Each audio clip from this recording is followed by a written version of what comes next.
Hello, magandang araw. Bale, ah, after ng ilang araw na pahinga, medyo slow ngayon sa company namin. Flatbed loads, medyo mahina. Nabigyan na ako ng load. Supposed to be bukas ng umaga yung alis ko dito sa yard. Pero nag-decide ako na umalis na ngayon. Yung load ko papuntang Oakville, Ontario, around 2,300 kilometers. Tapos yung load ko is oversize. Nung chinek ko yung permit, nakita ko na mabibitin ako ng oras kapag bukas ako aalis. Kasi sa Friday at Sunday, may restriction ako. Makakapag-drive ako till 3 p.m. lang. Kasi pag oversized load ka, yung sa permit mo, merong mga restriction na kailangan kang sundin. At meron kang mga daan na kailangan lang dadaanan mo. Hindi pwedeng dumaan ka kahit saan. At hindi ka pwedeng mag-drive ng kailangan 30 minutes before sunrise at 30 minutes after sunset ka lang pwede mag-drive sa single lane highway. So yung load ko is 60 feet, so oversize siya, considered oversize. So pag aalis ako bukas, mabibitin ako. So nag-decide ako na bumiyahe ngayon hanggang sa border ng Manitoba at Ontario, dyan sa may Kenora. So pipick upin ko yung aking load. Kunin ko muna yung aking bill of lading dito sa opisina. Tara, samahan nyo ako.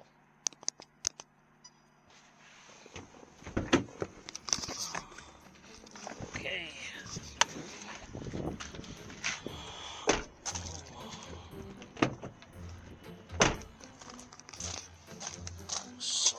Napakita ko na to dati sa walk around nung nakaraan. So dito ako 379. Ito na yung aking bill of lading. So yeah,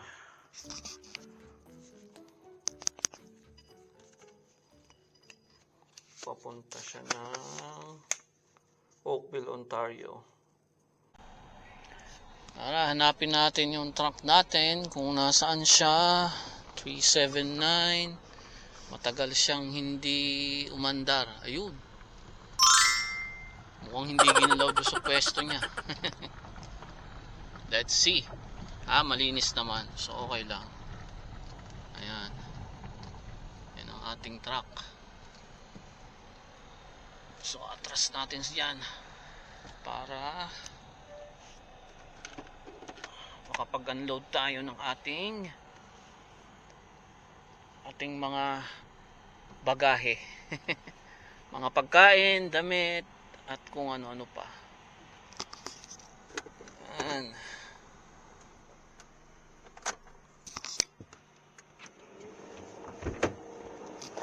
Okay. So malinis siya. Malinis ang ating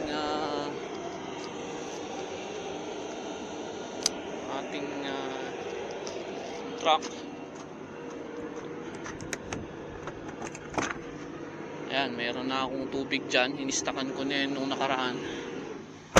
So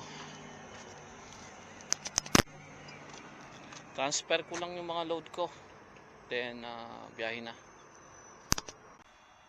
So ito yung load natin.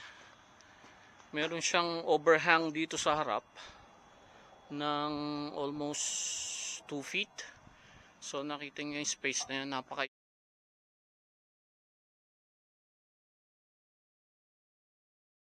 So kailangan ko mag-adjust ng fifth wheel. So yung fifth wheel ko ay iusod ko siya doon ng mga limang ngipin siguro. Yan, yung ngipin na yan. Ayan, imumove ko siya doon para magkaroon ako ng space dito. Kasi kapag binali ko yan, tatama ito. Tatama ito dito. So kailangan na i-move ko yung fifth wheel ko. So yun ang aking gagawin ngayon. Okay, sandali lang. A few moments later. Okay, so yan, nakita nyo may space na tayo. Na-i-move ko na siya. Ayan. So from here, ayan yung marka niya. Ayan. So 1, 2, 3, 4, 5, 6, 7, 8, 9 halos. So hindi ko pa yan na-ilock. Hindi ko pa siya na-ilock.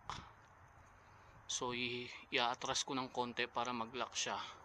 So enough space na to para pag nag-swing hindi siya tatama dito. Okay na yan. Okay. Ayos na. Nag-lock yung ayaw niyang mag-lock. Ayun. Sumagad na yung lock niya. Ayun. Yung may marka. Nag-stock up nilagyan ko pa siya ng WD-40 para mag-lock siya. Okay na. Mainit na yung yung clutch ko. Nag-overheat na kanina. Yan, itataas ko pa yan. Nag-overheat na kasi pabalik-balik ako. I-check ko naman na yung mga gulong. Okay naman. Wala siyang tagas. Yung mga wheel seal niya. Walang mga langis dyan na tumagas. So ito yung kanyang overhang sa likod. So ganyan siya. Ilang feet ba yan? 1, 2, 3, 4, 5, 6, 7, 8, 9. Mga 9 or 8 feet. 8 feet yung overhang nya. So lalagyan ko yan dito ng flag. Magkabila flag. Tapos kailangan ng ilaw. Tapos kailangan din ng lagyan ko rito. Ipaikot ko yung banner na oversized load siya or yung letter D. Alin man dun sa dalawa. So ganun ang gagawin ko dyan bago tayo makalarga. Natagalan ako. Hindi ko kasi ito nakita kanina na nandito pala. Akala ko kasi, sabi kasi ng dispatch ko metal steel daw yung pala lumber to lumber to. Itong load ko na to lumber. So sigurado na yan na nakalock na yan. Yung aking space dito is saktong-sakto na lang yan. Check ko rin yan dun mamaya. Babaliin ko ng gusto yan. Titignan ko kung pero sa tingin ko okay na yan kasi nung humihila ako ng reefer, ganyan lang yung layo niya. Grabe to Tingnan mo naman yung mga bungee na yan Ang nag-pick up nito yung veterano, pero bakit ganyan yung mga bungee niya? Sobrang dami. Sakit sa yan. Kapagod alisin yan. So nakapag pre-trip na rin ako. Lalagyan ko lang ng mga ilaw, flag at banner. Then good to go na. A few moments later. Flag, yan, tsaka yun. Tapos dalawang light. Tsaka itong oversize na banner nya. So okay na yan. So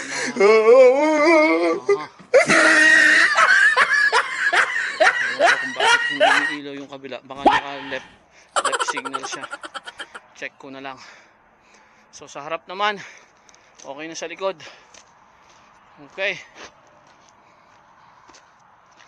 A few moments later. And then inayos ko pa yung right signal nya. Kanina hindi gumagana. So pinalaki-laki ko ng konti yung mga prong nya dun sa pigtail nya.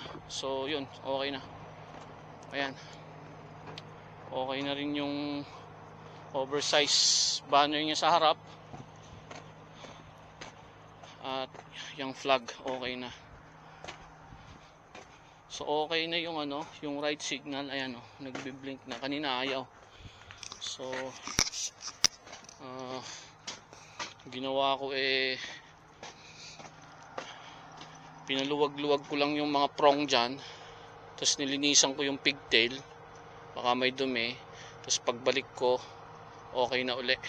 So makakabiyahe ako ngayon, akala ko hindi. Okay, so okay na, babiyahe na tayo. Makakarating tayo sa border ng Manitoba at ng Ontario, dyan sa may Kenora. 2.5 hours lang ang layo nun. Okay, kita tayo sa daan. The next day. 30 p.m. Eastern Standard Time. Friday ngayon. Nakalis ako kagabi sa yard. At nakaabot ako sa boundary ng Manitoba at Ontario. Dito ko ngayon sa turnout para mag load check, pero merong isang truck na dumating. Ayun, inatras niya kasi hindi ako makakalabas pag harangan niya ako. So maglo-load check ako, check ko lang yung load ko kasi oversize, baka mamaya lumulundo na doon sa likod. So i-check natin. Tara, samahan nyo ako. So mag load check tayo.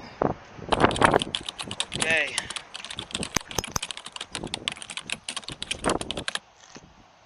So ayan, okay pa naman yung banner ko sa harap. Natanggal na. So okay. Kasi oversize, kailangan i-check from time to time. So nandiyan pa rin yung flag. Okay. So gulong, okay siya. Hindi siya malambot.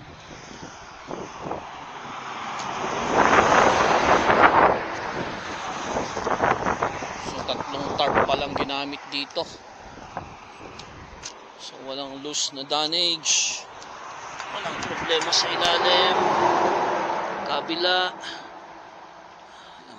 Kailangan ma-check yan palagi. Merong mga hose na natanggal na or merong singaw na maririnig. Yan ang chine-check ko kapag naglo-load check ako. Mga gulong, tsaka syempre yung load natin kung secure pa rin.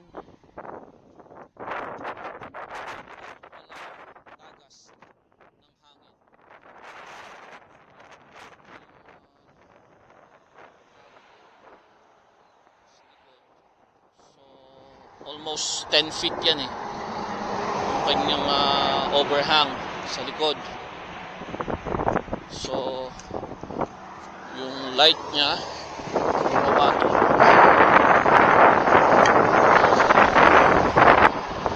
So dapat ng ganyan. So ito, natanggal na.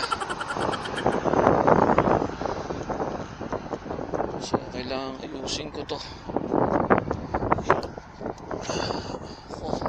Tanggalan na. Maayos to para sure na hindi matanggal tong flag ko. So using ko yan, pero ikutan ko muna. So yung lights nya okay.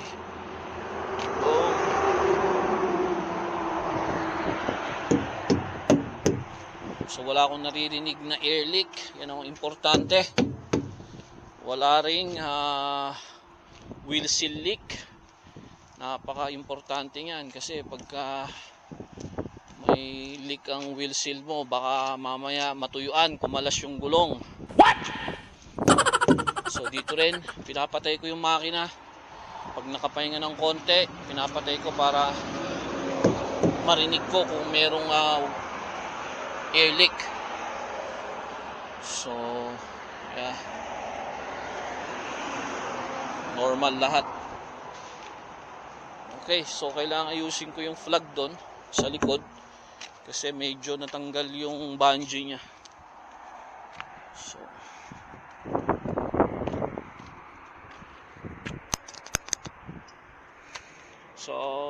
yun muna. Balik uli ako mamaya. A few moments later. Exact location, Pass Lake, Ontario. Dito sa Shonia. Flying J, mag-fuel tayo. Bali, may 3 PM na dahil oversized load ako at may restriction ako. So, hindi ako pwedeng mag-drive after 3 PM up to midnight. So, dito na ako magpapalipas ng gabi. After ko mag-fuel, magpapark na ako. And bukas uli ng umaga, 30 minutes before sunrise. So, 3:56. So, 5:06 pwede na akong mag-drive.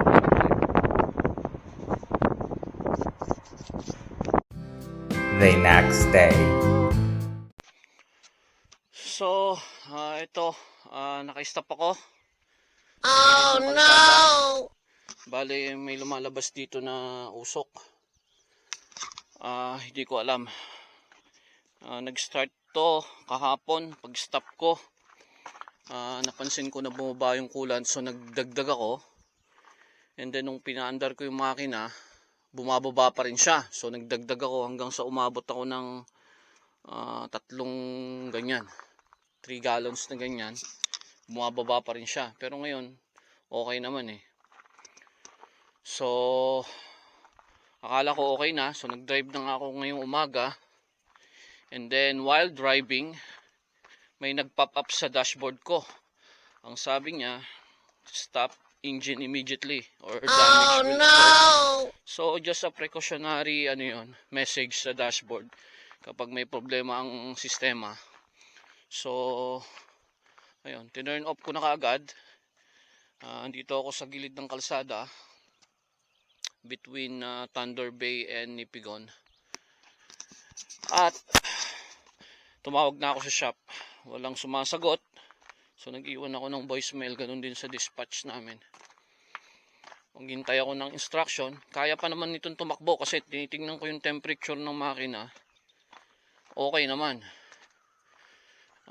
Actually, yung sa dashboard na temperature, sa coolant yun eh. Kung hindi nagsisirculate ang coolant, talagang hindi nga ipapakita na mainit. Kasi supposed to be nagsisirculate yung yung coolant. Pero hindi siya nagsisirculate. So, stuck ako dito ngayon. Maghihintay ako ng instruction sa shop namin. Tsaka sa dispatch. A few moments later. So, status ko ngayon, nandito pa rin. Pero naka-receive na ako ng instruction na i-drive ko tong truck papunta sa dealership sa Kenworth Thunder Bay. So, babalik ako. Gusto ko lang makasure na nanggaling sa kanila yung order na i-drive ko pa rin to kahit meron ng stop engine notification sa dashboard. Kasi mahirap na, baka ako masisi na bakit din-drive ko pa kahit may ganun ng notification. So, advice sa akin is mag-drive ako papuntang dealership para i-check nila kung ano nangyayari. Wala naman leak. Ang oil, normal siya. Walang mixture ng kung ano man, ng coolant. Yung coolant, ganun din. Wala namang oil. So, walang nagli-leak na coolant. Pero may lumalabas na konting usok. Binidyo ko, sinend ko sa kanila. Sabi nila, okay lang yan. Basta pakiramdaman ko daw mabuti while driving pabalik ng papunta pala ng dealership. 100 kilometers away. Pabalik. Kasi kung magpo-forward ako, malayo pa yung susunod na dealership dito.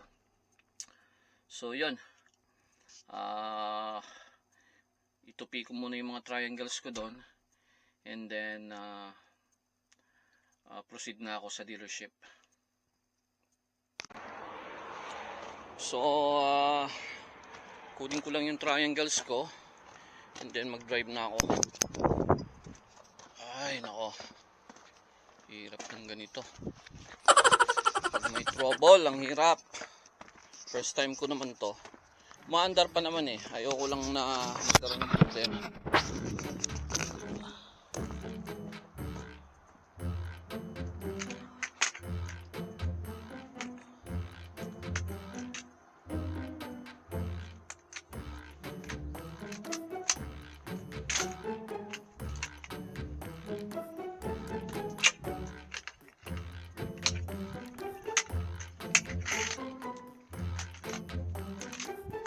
Hey!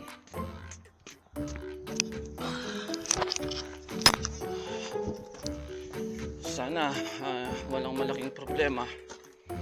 Pero pag may usok kasi, 'di ba? May leak, may usok, may apoy, may amoy sunog. 'Di ba? Ito amoy usok. May usok na lumalabas sa lower part. So mahirap.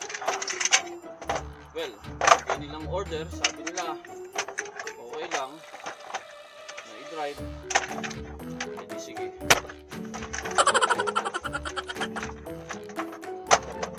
Yun ang advice nila sa akin.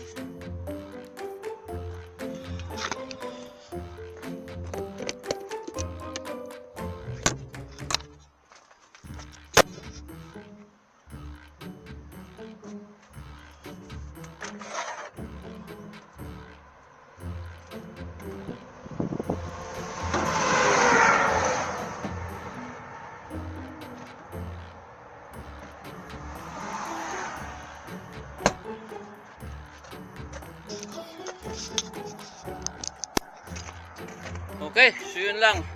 Update ako mamaya pag nandun na ako sa dealership.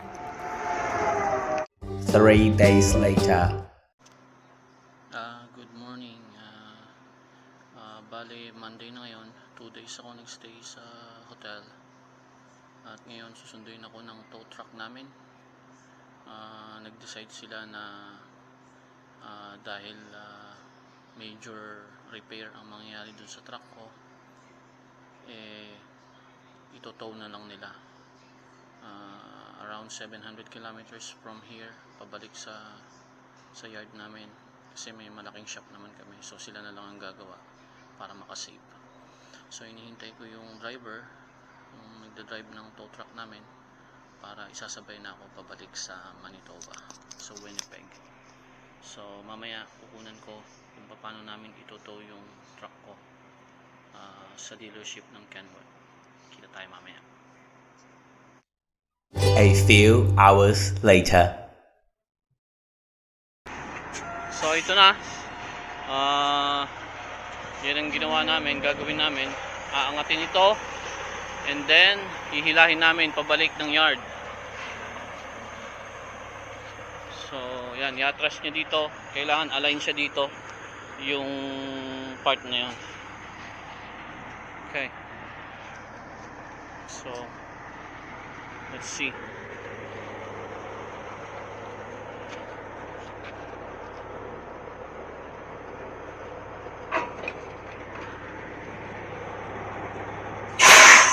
Ayan, so dapat to kasi align dito, pero sa tingin ko okay na yan. Titignan niya.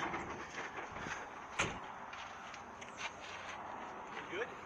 I think so. It's just an inch off. Too far over here. So a little more That's tight the way we want it. So yeah, you want this edge to be aligned to this, right? Yeah. Okay. So It usually takes 3 or 4 tries. okay.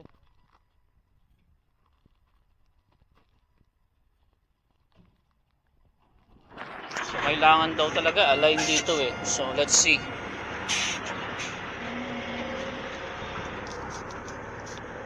Kung may i-align niya. Mahirap ko rin siyang i-guide eh.